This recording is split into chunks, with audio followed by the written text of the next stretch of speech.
बिस्मिल्लाहिर्रहमानिर्रहीम। अस्सलाम वालेकुम स्टूडेंट्स, कैसे हैं आप सब? उम्मीद है आप सब खैरियत से होंगे। तो अब स्टार्ट कर लेते हैं एक्सरसाइज नंबर 4.3 क्लास 10 की, और क्वेश्चन नंबर 1 है partial fractions and last exercises में हम ये सारे क्वेश्चंस डिटेल में कर चुके हैं, हर क्वेश्चन किया था। अब 4.3 स्टार्ट करेंगे। अब इसमें क्या डिफरेंट है, इसमें जो फ्रैक्शन गिवन है, मैं सोल्यूशन स्टार्ट करती हूँ, साथ साथ आपको समझाती जाती हूँ। क्या स्टेटमेंट है? 3x minus 11 divided by x plus 3 into x square plus 1। अच्छा, एक्स स्क्वेयर, अब x प्लस 3 तो x की पावर 1 है, लेकिन जो x स्क्वेयर प्लस 1 है इसमें x की पावर 2 है। तो अब आगे इस एक्सरसाइज में जितने भी क्वेश्चंस हैं वो कुछ इस टाइप के होंगे कि उनमें जो x वेरिएबल होगा नीचे, उसके ऊपर कोई ना कोई पावर होगी, 2 या 3 हो सकता है इस तरह की पावर हो। तो जब इस तरह की फ्रैक्शंस आएंगी तो इन्हें किस तरह से सॉल्व करेंगे?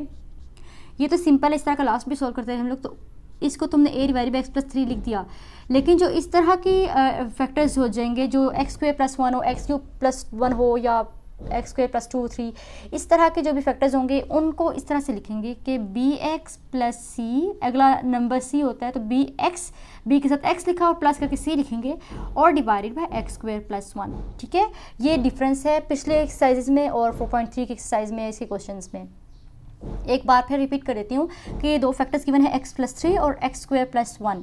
एक्स प्लस 3 तो इस तरह के फैक्टर्स पहले भी गिवन थे, एक से डिवाइड करके लिखते थे, लेकिन पहले अंदर जो थी पावर नहीं थी, होल पावर थी, तो होल पावर से फ़र्क नहीं पड़ता, वो हम इसी तरह से करते थे। जैसे a divided by x plus 3 लिखा है तो होल पावर को भी इसी तरह से करते थे। लेकिन जब अंदर किसी वेरिएबल के पावर आ जाए, जैसे यहाँ पे एक्स स्क्वेयर है प्लस 1, होल पावर नहीं है, x के ऊपर पावर है, तो इस किस्म के केस में फिर हम इस तरह से फैक्टर बनाएंगे, या इस तरह से डिवाइड करके लिखेंगे, b x plus c divided by x square plus 1 करके लिख लिया है। लेकिन अगर यहाँ पे ये होता कि x प्लस 3 की जगह पे एक्स स्क्वेयर प्लस 3 होता, तो फिर मैं ये करती कि मैं एक्स स्क्वेयर प्लस 3 यहाँ लिखती, तो यहाँ पे मैं ए एक्स प्लस बी लिखती, ठीक है, और यहाँ पे एक्स स्क्वेयर प्लस 1 है तो फिर सी एक्स प्लस डी लिखती, इस तरह से divided by x square plus 1। ठीक है, इस तरह से लिखती। लेकिन यहाँ पे एक्स स्क्वेयर नहीं है, यहाँ पे सिर्फ एक्स है, एक्स स्क्वेयर आगे है। ठीक है, तो फिर मैंने जैसे पहले लिखा था मैं वैसे लिख देती हूँ। मैंने आपको समझाने के लिए, बताने के लिए ऐसे लिखा था।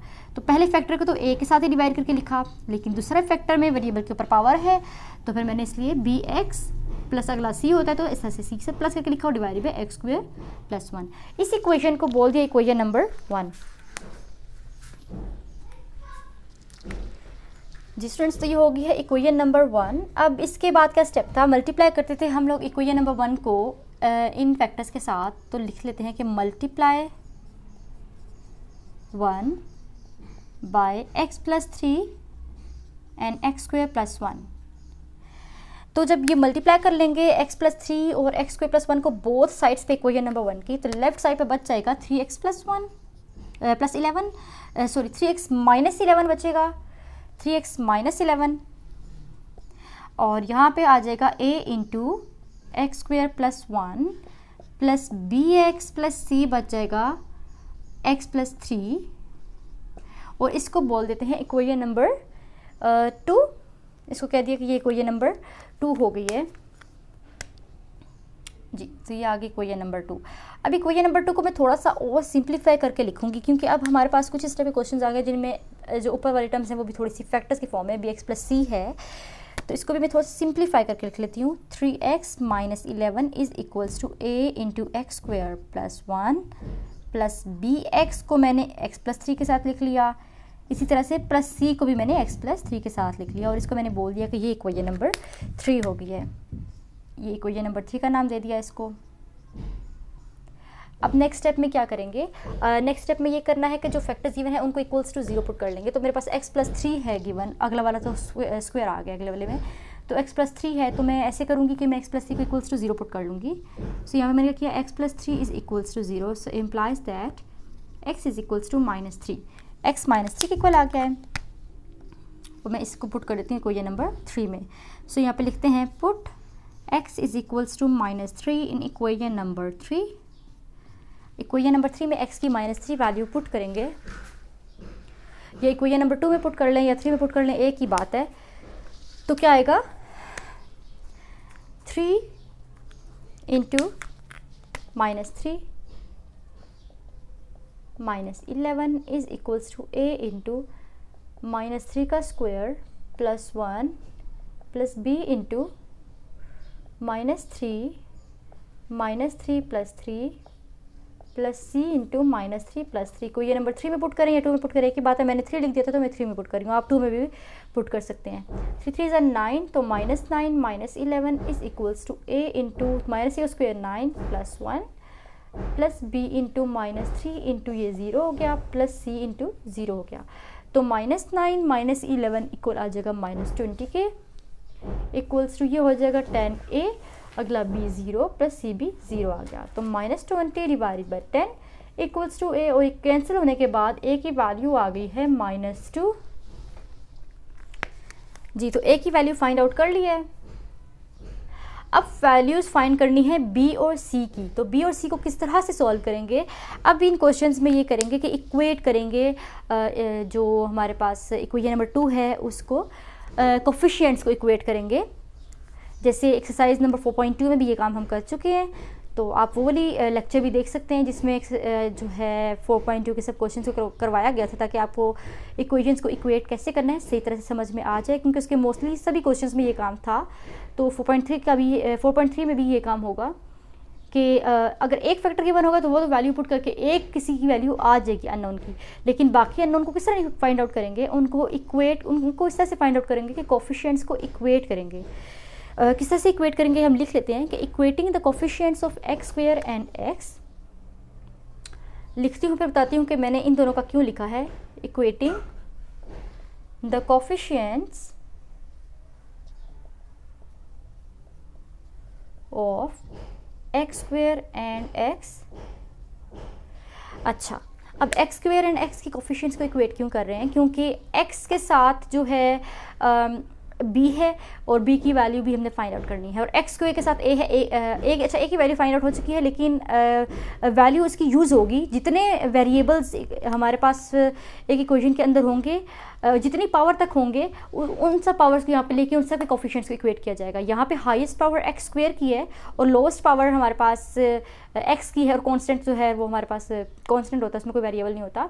तो हाईएस्ट से लेके जितनी भी लोवेस्ट पावर हो उन सब तक जो वेरिएबल्स होते हैं उनकी कोफिशिएंट्स को इक्वेट किया जाता है और अननोन वैल्यूज़ को फाइंड आउट किया जाता है।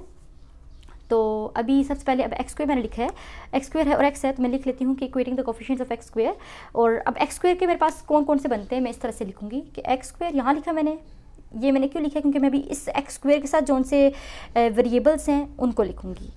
तो अच्छा, a की वैल्यू फाइंड आउट हो चुकी है, तो उसको मैं इसको नहीं लिखते, उसको रहने देते हैं। ऐसे कर लेते हैं कि जो अच्छा x² को लिखना है, x² के लिख लेते हैं। x² के साथ कौन सा आ रहा है, a आ रहा है, तो मैंने a लिखा, ठीक है। अब ये x भी अंदर मल्टीप्लाई हो जाए तो x² बन जाएगा, और ये bx3 बन जाएगा, तो ये b भी आ रहा है, प्लस के साइन के साथ b भी आ रहा है। अब लेफ्ट साइड पे x² नहीं है तो मतलब 0 है, तो ये मैंने 0 लिख दिया। ये बन गई इक्वेशन नंबर 1 कोफिशिएंट्स को इक्वेट करके। इसको मैंने स्मॉल a का नाम दे दिया, ठीक है, स्मॉल a, क्योंकि मैंने वहाँ पे रोमन काउंटिंग लिखी थी, तो मैंने अब इस इक्वेशन का नाम तो 1 नहीं लिख सकती थी, मिक्स अप हो जाता, मैंने स्मॉल a का नाम दे दिया इक्वेशन को। और अब जो है x के कोफिशिएंट्स को इक्वेट कर लेते हैं, तो x यहाँ पे लिखा। अब x कहाँ कहाँ पर है, x bx जब अंदर मल्टीप्लाई होगा तो ये तो x² बन जाएगा, लेकिन ये बन जाएगा 3bx। जब bx इन दोनों के साथ मल्टीप्लाई होगा तो ये बनेगा x² और ये बन जाएगा 3bx। तो मैंने लिख लिया यहाँ पे 3b। x क्यों नहीं लिख रहे, क्योंकि x के कोफिशिएंट्स को लिखना है, x² के कोफिशिएंट्स को लिखना है, उनको खुद नहीं लिखना। तो ये कोफिशिएंट्स ऊपर भी लिखे थे, यहाँ पे भी कोफिशिएंट्स लिखेंगे। तो ये 3b लिखा। अब आगे प्लस cx है, मतलब प्लस c, तो ये इस तरह से लिख लिया। और लेफ़्ट साइड पे x का कौन सा कोफिशिएंट है, 3x है, तो यहाँ पे लेफ़्ट साइड पे 3 था तो 3 लिख लिया। इस इक्वेशन को नाम दे दिया इक्वेशन नंबर स्मॉल b का जी। तो अब इक्वेशंस 2 आ गई हैं, एक आई है स्मॉल a और एक आई है small b। a plus b equals to 0 और 3b plus c equals to 3। अब इन इक्वेशंस को यूज़ करते हुए b और c की वैल्यूज़ को फाइंड आउट कर लेते हैं। तो a की वैल्यू पता है, तो a की वैल्यू को मैं इक्वेशन जो है उसमें पुट करूँगी। तो मैं लिखती हूँ कि put a is equals to -2 in equation number a। तो इस इक्वेशन में मैंने a की वैल्यू पुट की सो ए मेरे पास -2 था, plus b is equals to 0, so b is equals to 2 इधर आके प्लस हो गया, तो बी की वैल्यू आ गई है 2। ये बी की वैल्यू फाइंड आउट कर ली। अब ऐसे करते हैं कि बी की आ गई तो बी की वैल्यू को बी इस वाली बी में पुट कर देते हैं। तो यहाँ लिखते हैं कि put b is equals to 2 in small b equation. Small b में पुट किया बी की वैल्यू को, तो बन जाएगा 3 into 2 plus c is equals to 3, तो ये आ जाएगा 3 2 6 plus c is equals to 3, तो सी इज इक्वल्स 3 -6 और ये आ जाएगा -3, तो सी की वैल्यू आ जाएगी -3।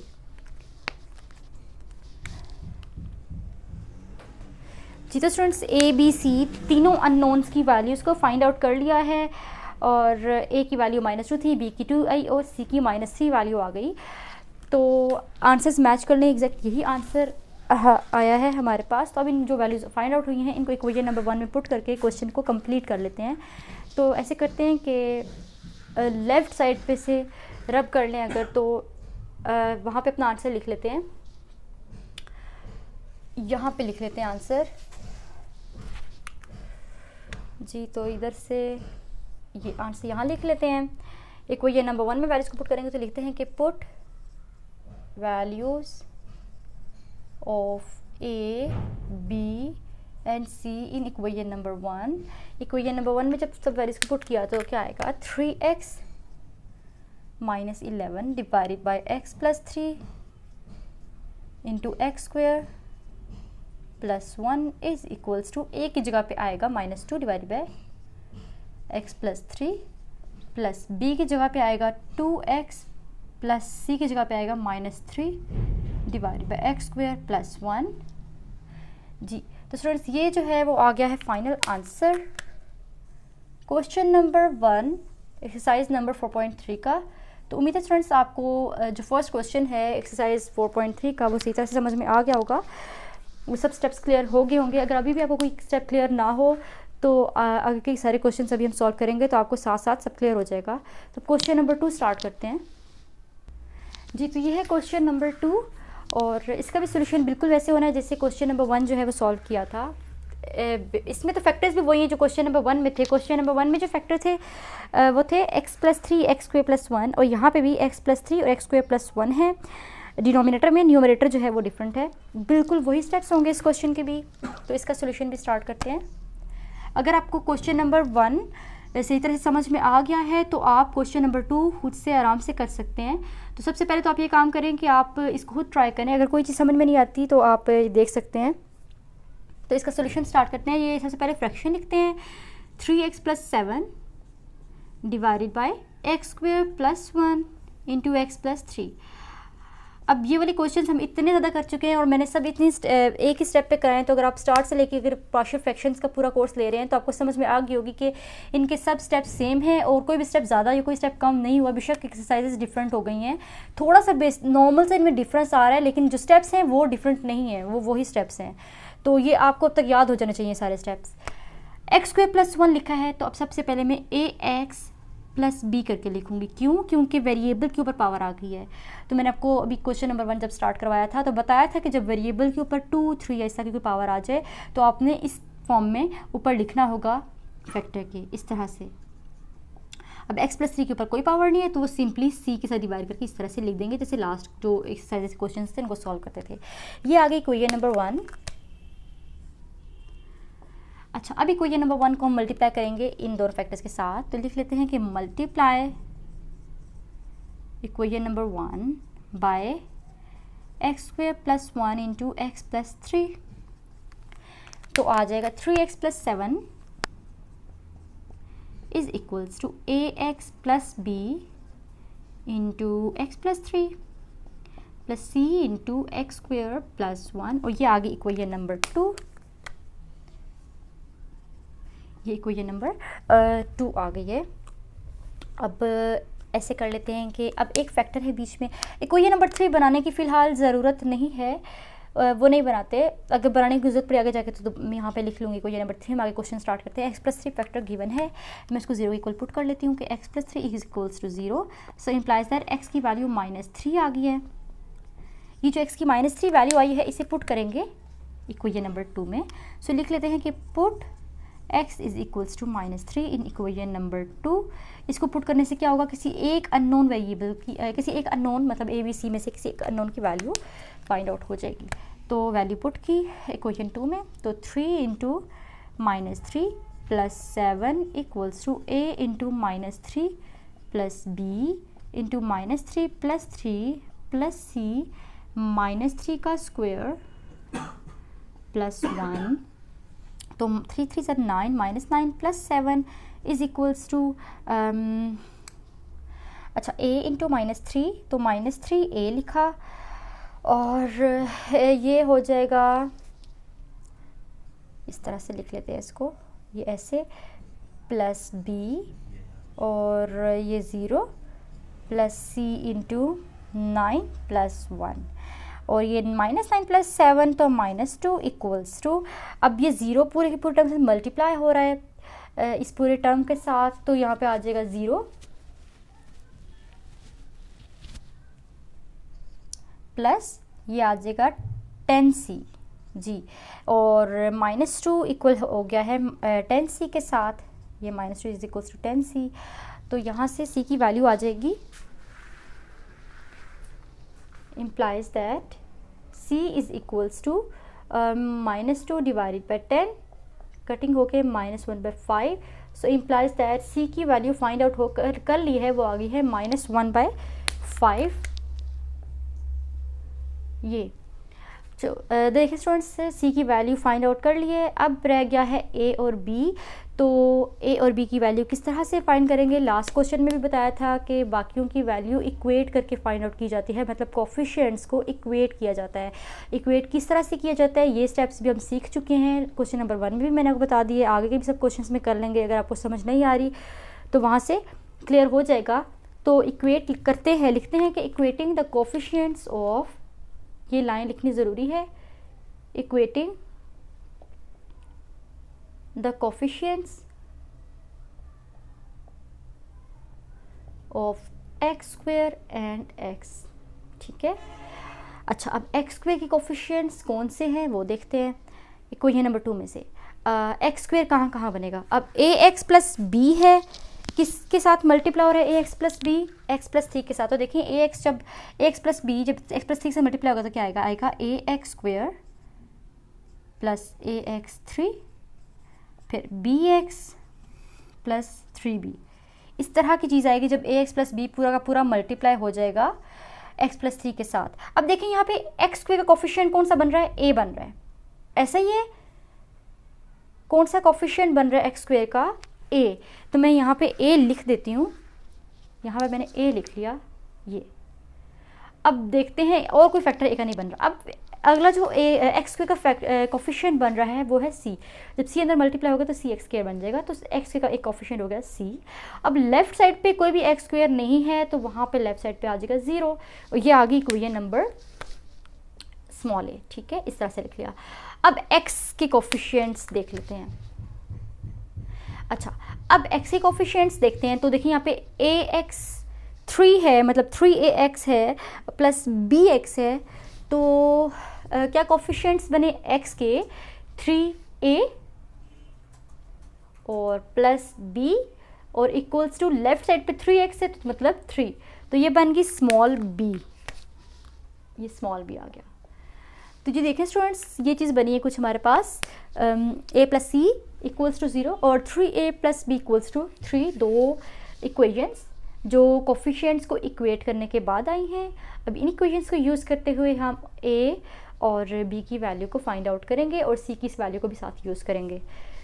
अच्छा, तो अब c की वैल्यू को इक्वेशन नंबर a में पुट करते हैं, तो लिखते हैं put c equals to -1 divided by 5 in equation a। तो a प्लस c की जगह -1 डिवाइडेड बाई 5 पुट किया equals to 0, implies that a minus 1/5 equals to 0, तो ये आ गया a इज इक्वल्स टू 1/5। तो a की वैल्यू आ गई है 1/5। ये अब a की वैल्यू को पुट करते हैं b इक्वेशन में, तो लिखते हैं put a equals to 1 divided by 5 in equation number b, तो क्या आएगा 3 इंटू a की जगह पे 1 divided by 5 plus b is equals to 3, तो ये बन जाएगा 3 divided by 5 plus b is equals to 3, और ये हो जाएगा 3 बाई 5 यहाँ पे प्लस है, राइट साइड पे आके माइनस हो जाएगा, so b is equals to 3 minus 3 divided by 5, तो 3 माइनस 3 डिवाइडेड बाई 5 हो जाएगा 15 माइनस 3 डिवाइडेड बाई 5, और ये आ जाएगा 12 डिवाइडेड बाई 5, तो b की वैल्यू आ जाएगी 12 डिवाइडेड बाई 5। तो देखिए स्टूडेंट्स, a b c तीनों अननोन्स की वैल्यू फाइंड आउट कर ली हैं। अब इन तीनों वैल्यूज़ को पुट कर देते हैं इक्वेशन नंबर 1 में, तो हमारा जो सोल्यूशन है क्वेश्चन नंबर 2 का वो कंप्लीट हो जाएगा। तो लिखते हैं put values of a b and c in equation number 1। Equation number 1 में सब वैल्यूज़ को पुट कर लेंगे। So 3x plus 7 divided by x square plus 1 into x plus 3 is equals to a की जगह पे लिखेंगे 1 डिवाइडेड बाई 5, इस तरह से 1 डिवाइडेड बाई 5, साथ x प्लस b की जगह पे लिखेंगे 12 divided by 5 divided by x square plus 1, plus c की जगह पे लिखेंगे माइनस 1 डिवाइडेड बाई 5, माइनस यहाँ लिख लेते हैं, और ये 1 divided by 5 divided by x plus 3। अगर इसको थोड़ा सा और सिंप्लीफाई करके आंसर को लिखा जाए तो 5 जो है वो दोनों का नीचे आ जाएगा। तो इस आंसर को इस तरह से लिखा जा सकता है, इस तरह से भी कि लिखें हम लोग कि a है 1 बाई 5, तो x प्लस b है 12 बाई 5, तो 12 यहाँ पे, और नीचे 5 into x square plus 1, plus c है माइनस 1 बाई 5, तो यहाँ पे माइनस, और साथ 1 डिवाइडेड बाई एक्स प्लस 3 जी। तो x plus 12 divided by 5 into x square plus 1 minus 1 by 5 into x plus 3, यहाँ पे 5 साथ में। तो जी ये फाइनल आंसर आ गया है, कंप्लीट सॉल्यूशन है ये क्वेश्चन नंबर 2 का आंसर। तो उम्मीद है स्टूडेंट्स आपको ये सॉल्यूशन भी समझ में आ गया होगा। तो अब ऐसे कर लेते हैं, क्वेश्चन नंबर 3 स्टार्ट करते हैं जी। तो स्टूडेंट्स ये है क्वेश्चन नंबर 3 और इसका सॉल्यूशन करते हैं। Let 1 divided by x plus 1 into x square plus 1, और इसके फैक्टर्स किस तरह से बनेंगे, a divided by x plus 1 plus B x plus c divided by x square plus 1। इसको नाम दे दिया इक्वेशन नंबर 1 का। ठीक है, अब मल्टीप्लाई करना है, multiply equation number 1 by x plus 1 x square plus 1 इन दोनों फैक्टर्स के साथ। ठीक है, तो क्या होगा, लेफ्ट साइड पे 1 बच गया और राइट साइड पे a into x square plus 1 plus B x plus c के साथ क्या बचेगा, x प्लस 1। इसको नाम दे दिया इक्वेशन नंबर 2 का। ऐसे ये चीज़ आ गई। अब x प्लस 1 को मैंने इक्वल्स टू 0 पुट कर लिया, तो x plus 1 is equals to 0, so implies that x is equals to -1। इसको पुट कर देते हैं इक्वेशन नंबर 2 में। तो लिखते हैं कि put x is equals to -1 in equation number 2। तो क्या आएगा, 1 is equals to a into -1 का square plus 1 plus b into -1 plus c और -1 प्लस 1। तो 1 is equals to a into -1 का स्क्वायर हो जाएगा 1 plus 1 plus b into -1 plus c into 0। So ये आ जाएगा 1 is equals to 2a plus आगे सारी चीज़ें 0 हो जाएंगी और ये आ जाएगा 1 is equals to 2a। So implies that a equal आ जाएगा 1 divided by 2k। So a की वैल्यू आ गई है 1 डिवाइडेड बाई 2 या 1/2। ठीक है, अब बी और सी की वैल्यूज़ को फाइंड आउट करना है, तो स्टूडेंट्स इक्वेशंस को इक्वेट कर लेंगे, कोफिशिएंट्स को। तो लिखते हैं equating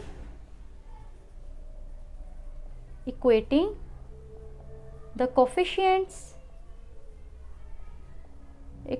coefficients of x square and x. तो क्या आएगा, equating the coefficients of x square and x. तो यहाँ पे क्या लिख लेंगे, इक्वेशन नंबर 2 से इक्वेट करेंगे। तो सबसे पहले अगर एक्स स्क्वायर के कोफिशिएंट्स को इक्वेट करें, तो यहाँ पे एक्स स्क्वायर लिखा और एक्स स्क्वायर के साथ है ए, तो ए लिख लिया। और बी एक्स प्लस सी को मल्टीप्लाई करें अगर एक्स प्लस 1 के साथ, तो क्या बनेगा, बी एक्स प्लस सी को एक्स प्लस 1 से जब मल्टीप्लाई किया तो बनेगा B x square plus C x, फिर बी एक्स प्लस सी, ये तो एक्स स्क्वायर का कोफिशिएंट बन गया बी। तो यहाँ पे इधर से बी लिख लिया, प्लस बी लिख लिया, ये प्लस बी। लेफ्ट साइड पे 1 ही है, सिर्फ एक्स स्क्वायर नहीं है, तो कोफिशिएंट एक्स स्क्वायर का 0 है, तो ये आ गया 0 और ये बन गई हमारे पास इक्वेशन ए। अब x के कोफिशिएंट्स देख लेते हैं। तो x के कोफिशिएंट्स कैसे आएंगे, x के कोफिशिएंट्स हो गए c और b, एक हो गया ये वाला और एक हो गया ये वाला। तो c प्लस बी लिखिए, b प्लस लिखिए, एक ही बात है। ये x के कोफिशिएंट्स लिख लिए, इक्वल्स टू लेफ्ट साइड पे भी x नहीं है तो वहाँ पे भी मतलब यहाँ पे भी 0 आ जाएगा और ये बन गई इक्वेशन नंबर b, ये ऐसे।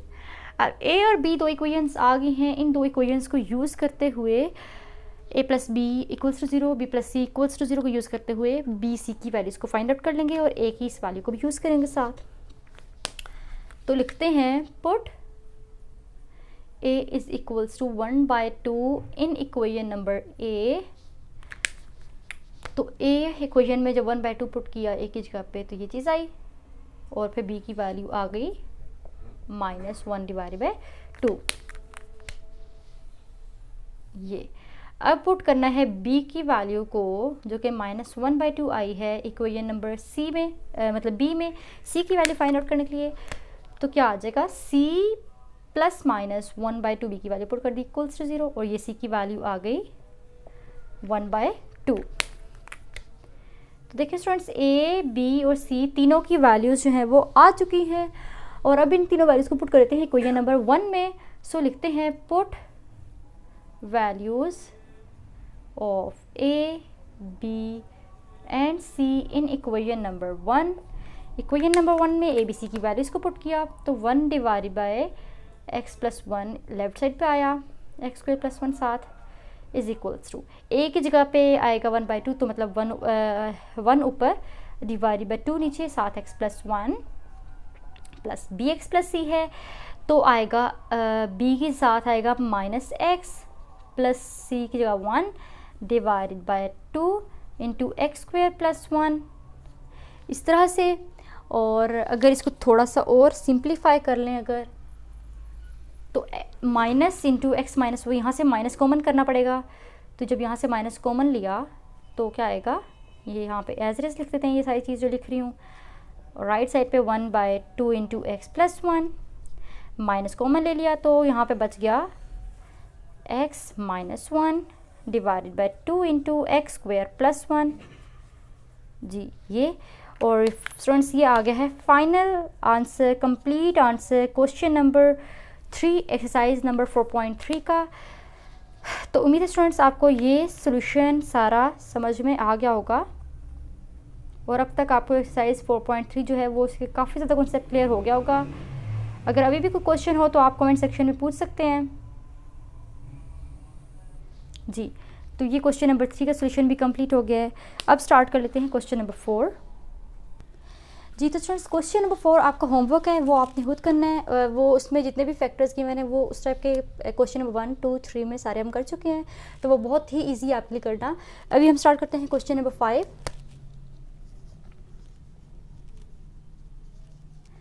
क्वेश्चन नंबर 5 का फ्रैक्शन लिख लेते हैं 3x plus 7 divided by x plus 3 into x square plus 4 is equals to, अब a divided by x plus 3 है तो आगे आएगा एक्स स्क्वायर है ना, तो b x plus c divided by x square plus 4, ये हो जाएगी इक्वेशन नंबर 1। ये होगी equation number 1।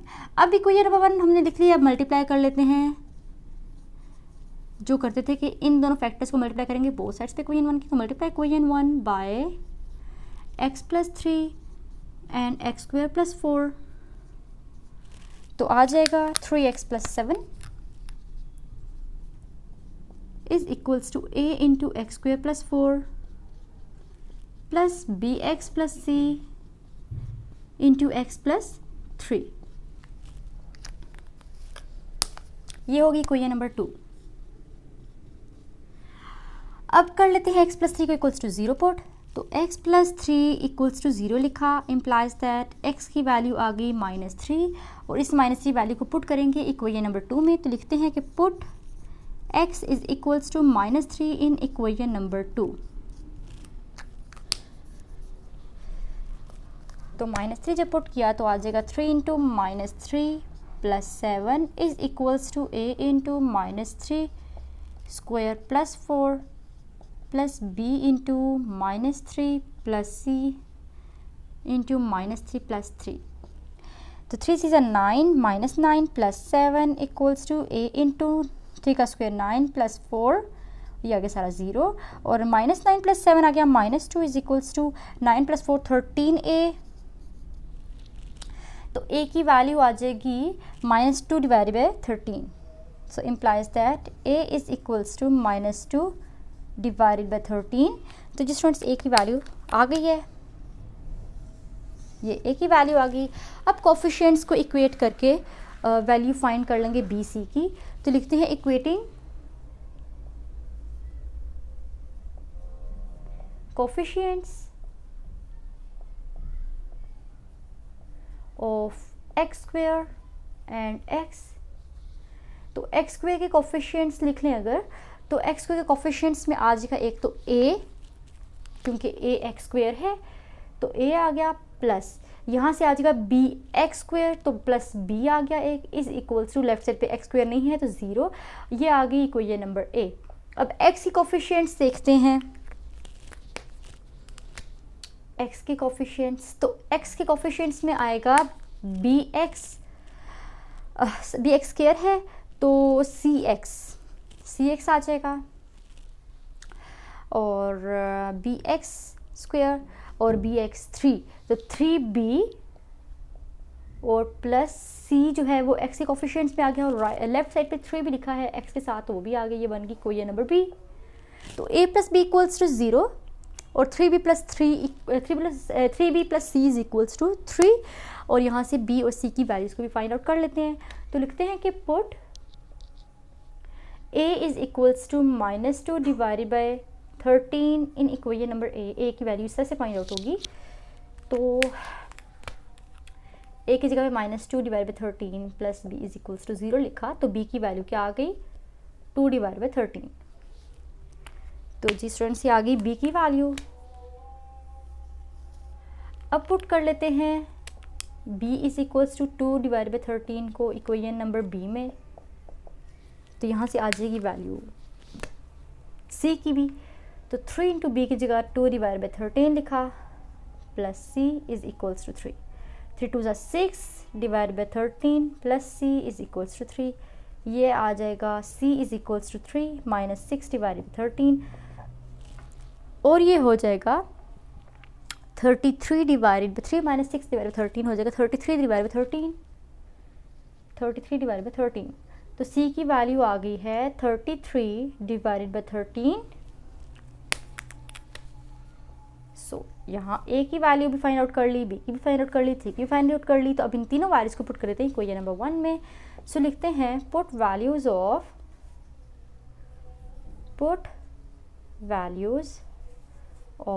a, b and c in equation number 1।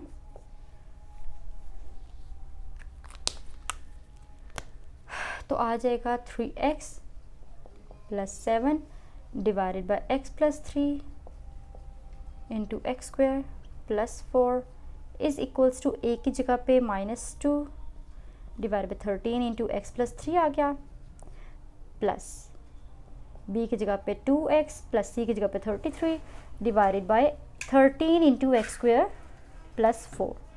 तो स्टूडेंट्स ये आ गया है आंसर क्वेश्चन नंबर 5 का complete solution, complete answer -2 divide by 13 into x plus 3 और plus 2x plus 3 divide by 13 into x square plus 4। तो इसको यहाँ पे अपने आंसर को हाईलाइट कर लेते हैं बॉक्स बना के। तो जी ये है आंसर क्वेश्चन नंबर 5 का। अब स्टार्ट कर लेते हैं नेक्स्ट क्वेश्चन, क्वेश्चन नंबर जो 6 है, क्वेश्चन नंबर 6 स्टार्ट कर लेते हैं जी। तो स्टूडेंट्स ये है question number 6, solution let x square divided by x plus 2 into x square plus 4 और अब इसको इक्वल लिखेंगे a divided by x plus 2 के, और एक्स स्क्वायर प्लस 4 है तो इसे लिख लेते हैं bx plus c divided by x square plus 4 के साथ ऐसे। और ये आगे को ये नंबर 1। इसके बाद करते थे मल्टीप्लाई, तो मल्टीप्लाई लिखते हैं कि मल्टीप्लाई 1 बाय एक्स प्लस 2 और एक्स स्क्वायर प्लस 4, इस तरह से लिख लिया। और ये बच जाएगा अपने लेफ्ट साइड पे एक्स स्क्वायर और राइट साइड पे आ जाएगा a into x square plus 4 plus B x plus c into x plus 2। ये होगी इक्वेशन नंबर 2। इसके बाद हम लोग फैक्टर को इक्वल्स टू 0 पुट कर देते थे, तो x प्लस 2 को मैंने इक्वल्स टू 0 पुट किया कि x plus 2 is equals to 0, so implies that x equals to -2। अब इस -2 को पुट कर देंगे इक्वेशन नंबर 2 में, तो लिखते हैं put x is equals to -2 in equation number 2। तो x की जगह -2 पुट किया, whole square equals to a into -2 का square plus 4 plus b into -2 plus c, और यहाँ पे -2 प्लस 2। अब -2 का square 4 is equals to a into 4 plus ये हो जाएगा -2b प्लस c इंटू ये हो जाएगा 0। तो यहाँ क्या आ जाएगा 4 is equals to 4 plus 4 8a plus आगे 0 implies that 4 divided by 8 is equals to a। Cutting करने के बाद a की वैल्यू आ गई है 1 डिवाइडेड बाई 2। a की वैल्यू तो फाइंड आउट कर ली, अब b और c की वैल्यू करनी है फाइंड, तो वो करेंगे बाय इक्वेटिंग द कोफिशिएंट्स। तो लिखते हैं इक्वेटिंग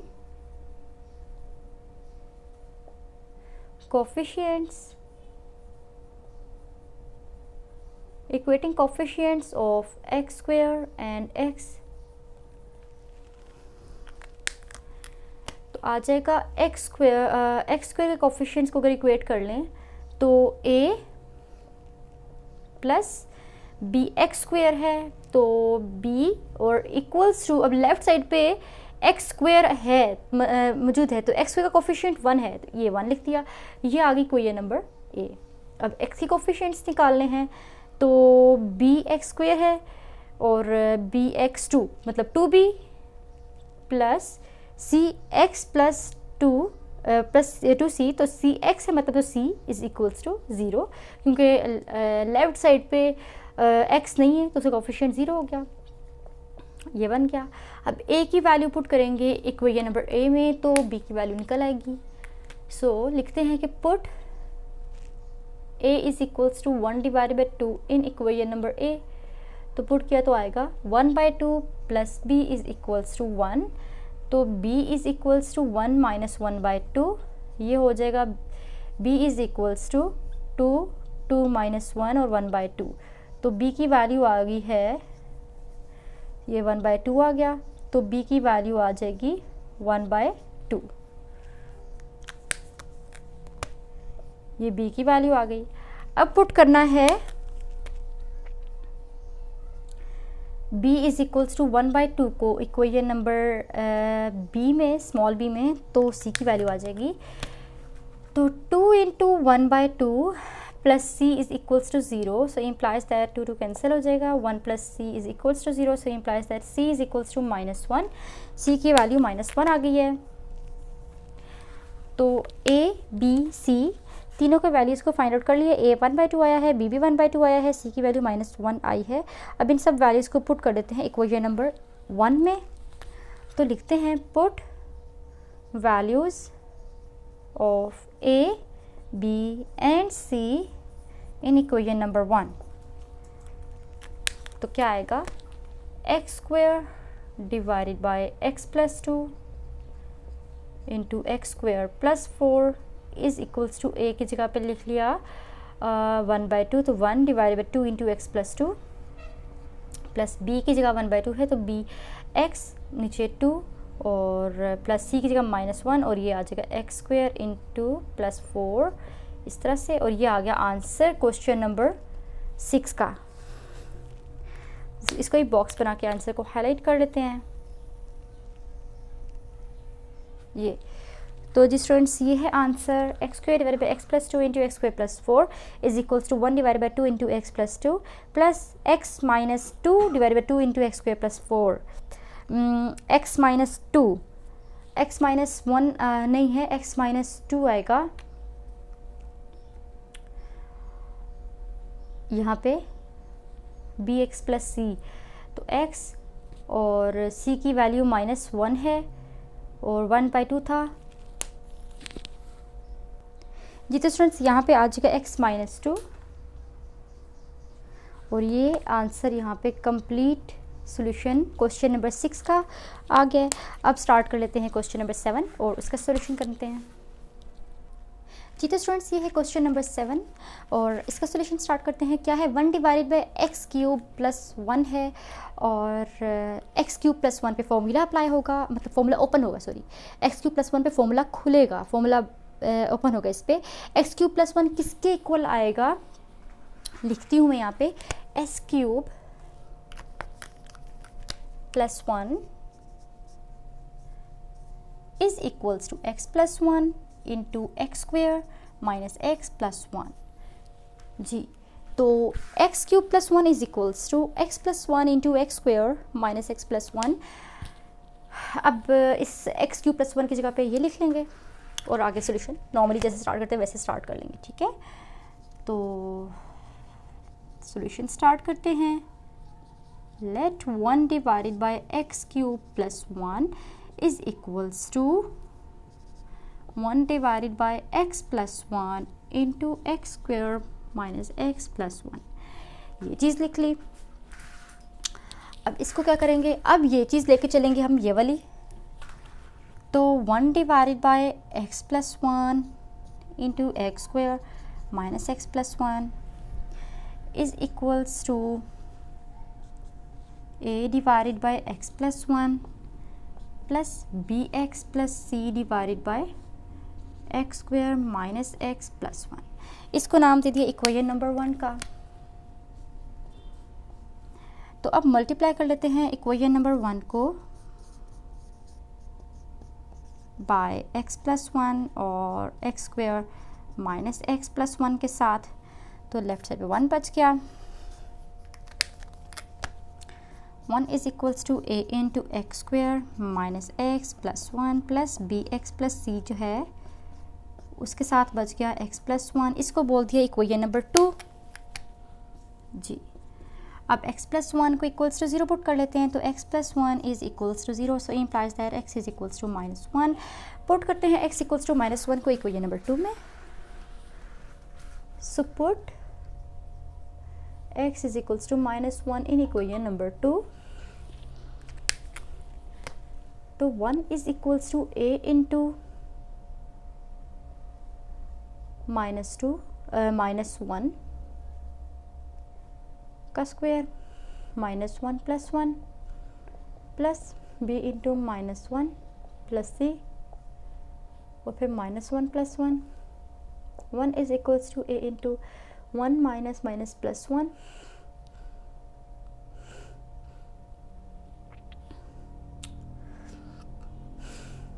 प्लस वन और प्लस बी का आ जाएगा minus b plus c into zero.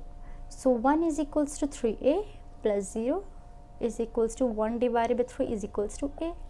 तो देखें स्टूडेंट्स, ए की वैल्यू आ गई है वन डिवाइड बाई थ्री. अब बाकी की वैल्यूज फाइंड आउट कर लेंगे इक्वेट करके कोफिशिएंट्स को. तो देखते हैं इक्वेटिंग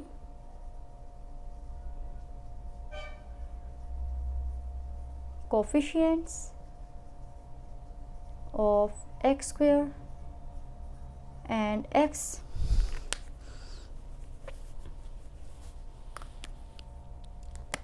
तो x square के coefficients कौन से हैं? इक्वेशन नंबर 2 में देख लेते हैं. a x square का coefficient एक तो आ गया a, फिर b x square हो जाएगा तो plus b is equals to zero. ये इक्वेशन नंबर ए कह दी.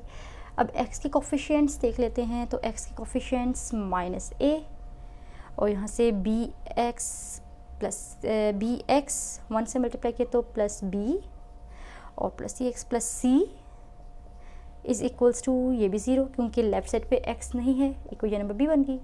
अब कांस्टेंट, अब मतलब कांस्टेंट के कोफिशिएंट्स क्या हैं? ठीक है, वो देख लेते हैं. ए और सी वो भी फाइंड आउट कर लेंगे और उसको यूज़ करते हुए बाकी वैल्यूज़ फाइंड आउट कर लेंगे, या फिर इसी तरह से हमारे पास वैल्यूज़ आ जाएंगी a plus B equals to zero पे और minus a plus b plus c equals to zero पे. ए की वैल्यू पुट करते हैं इक्वेशन नंबर ए में. ए की वैल्यू है ये, तो लिखते हैं कि put A is equals to one by three in equation number ए. तो ए की जगह वन बाई थ्री लिखा प्लस बी, ऐसे ब्लू पेन से लिखते हैं इसको.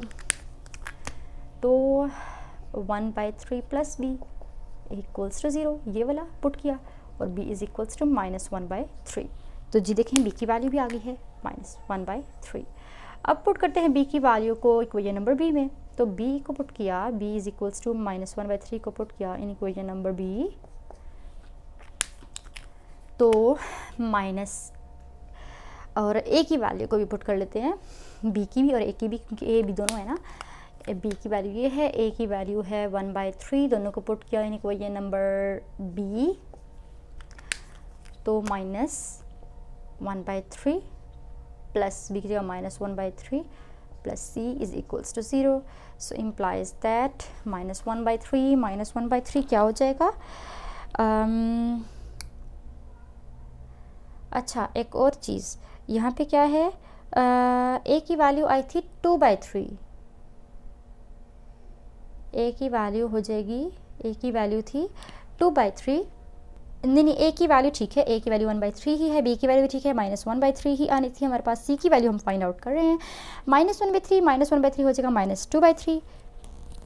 तो यहाँ पे लिख लेते हैं minus two by three plus c is equals to zero. और ये c की वैल्यू आ गई है two divided by three.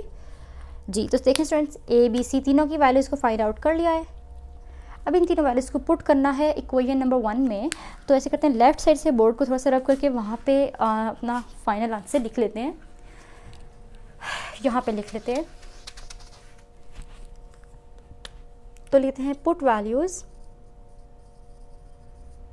In put values of a b and c in equation number one.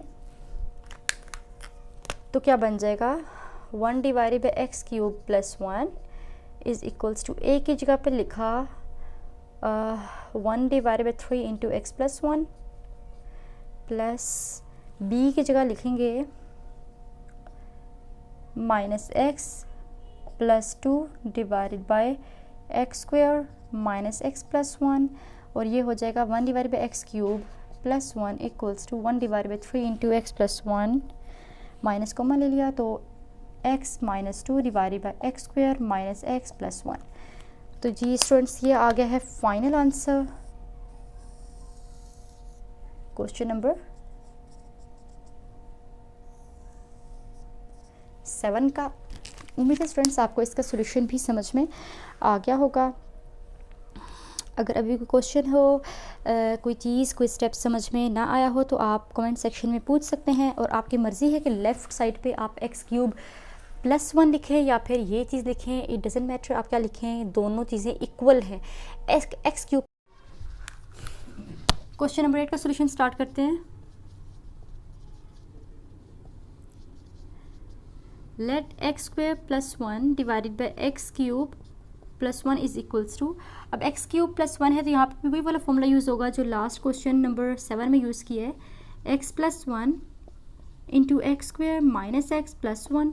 और अब इस चीज़ को लेके आगे क्वेश्चन को सॉल्व करेंगे। x² + 1 divided by x + 1 into x² - x + 1 is equals to a divided by x + 1 plus bx plus c divided by x² - x + 1। ये होगी इक्वेशन नंबर 1।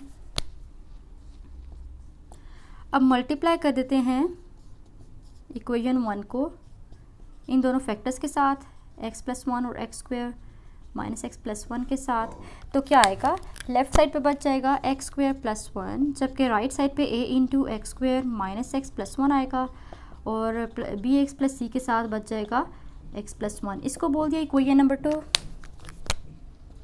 जी। तो ये इक्वेशन नंबर 2 हो गई है। अब x + 1 को इक्वल्स टू 0 पुट कर लेते हैं, तो x + 1 0 इक्वल पुट किया तो x की वैल्यू आ गई है -1। इस वैल्यू को पुट कर देंगे इक्वेशन नंबर 2 में, तो लिखते हैं put x is equals to -1 in equation number 2।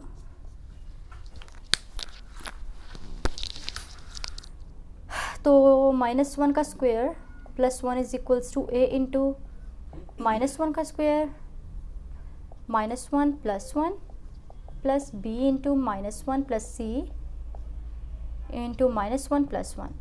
सो 1 का square 1 + 1 is equals to a into, और ये हो जाएगा 1 - 1 + 1 प्लस आगे 0 सारा, और ये 2 is equals to a into 1। So implies that a की वैल्यू आ गई है x का स्क्वायर, और x की जगह पे -1 पुट किया यहाँ पे, तो ये -1 + 1 हो गया। यहाँ पे आ जाएगा a के साथ 3, और a की वैल्यू आ जाएगी 2 डिवाइडेड बाई 3। तो स्टूडेंट्स ये वैल्यू आ गई है a की 2/3। अब वैल्यूज़ फाइंड करनी है b c की, तो वो किस तरह से फाइंड करेंगे, कोफिशिएंट को इक्वेट करके।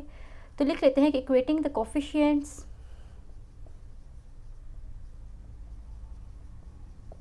ऑफ x² एंड x, तो x² और x के कोफिशिएंट्स को इक्वेट करेंगे।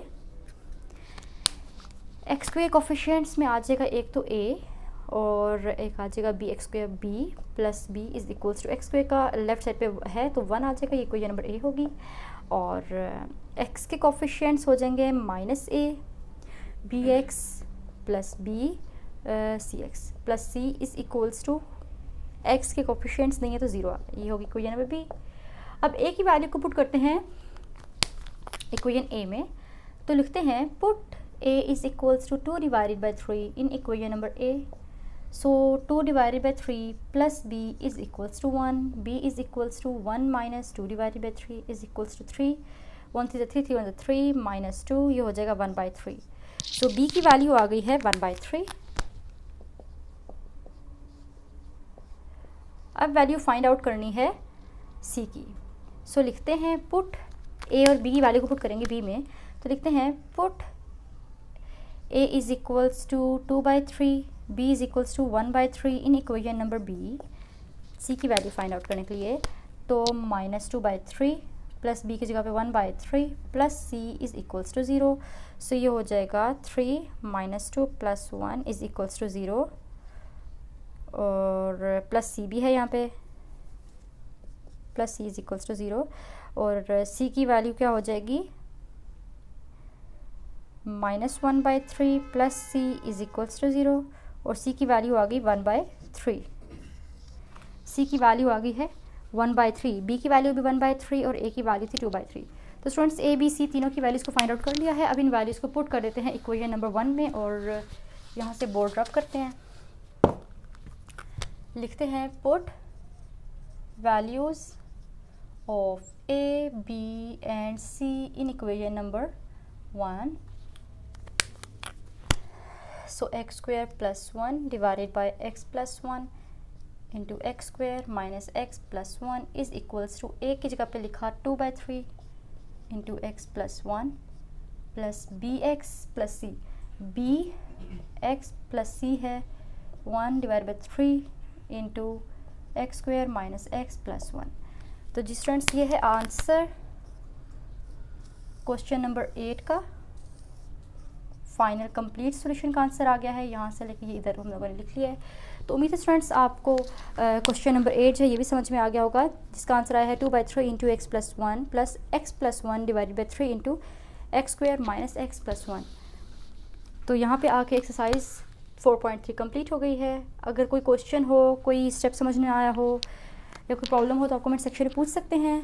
अगर आप चैनल पे न्यू है तो चैनल को सब्सक्राइब कर लें और बेल आइकन पे क्लिक कर लें ताकि आने वाली हर न्यू वीडियो का नोटिफिकेशन आप तक टाइम पर पहुंच जाए। वीडियो पसंद आई हो तो इसे लाइक करें, अपने फ्रेंड्स, क्लास फेलोज सबके साथ शेयर करें। अब मैं आऊँगी नेक्स्ट वीडियो के साथ जिसमें हम स्टार्ट करेंगे एक्सरसाइज नंबर 4.4। तब तक के लिए अल्लाह हाफिज़।